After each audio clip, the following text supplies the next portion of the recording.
হয় আজি মানে আমি পথ অৱৰোধ কৰাৰ কাৰণটো হ'ল গুৱাহাটীৰ পৰা সংযোগী পথ আপোনাৰ নলবাৰী বৰপেটা এইটো ঘাইপথ এই ঘাইপথটোত আপোনাৰ 12 মাহে পানী জমাই থাকে ইয়াত আমাৰ ইয়াত এখন প্ৰাইমাৰী স্কুল আছে কলেজ আছে এই কলেজত ল'ৰা ছোৱালীবিলাকে অহা যোৱা কৰিব নোৱাৰে আপোনাৰ মেডিকেলৰ পৰা বেয়া পানীবিলাক আমাৰ মানুহৰ ঘৰত সোমায়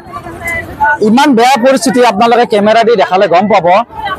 মানে বেয়া পানী আনকি আপোনাৰ পিডব্লিউৰ অফিচৰ সন্মুখতে ডাঙৰ গাঁত যাৰ ফলত দৈনিক আমাৰ এক্সিডেণ্টৰ সন্মুখীন হয় আমি মাননীয় মুখ্যমন্ত্ৰী ডক্টৰ হিমন্ত বিশ্ব শৰ্মা ডাঙৰীয়া এটাই অনুৰোধ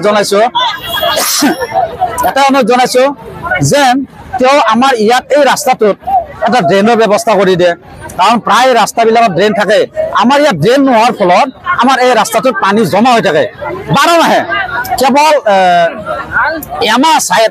এমাহ বোধহয় পানী জমা নহয় নেকি কিন্তু এজাক বৰষুণ দিলে আকৌ পানী জমা হয় সেইটো কাৰণে আমাৰ সৰু ল'ৰা ছোৱালীবিলাকে স্কুলত যাব নোৱাৰে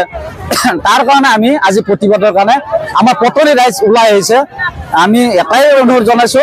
যে আমাৰ এই ৰাস্তাটো মানে মানুহ অহা যোৱাৰ কাৰণে উপযোগী কৰি দিয়ে এইখিনি মুখ্যমন্ত্ৰী ডাঙৰীয়ালৈ কাটৰ আহ্বান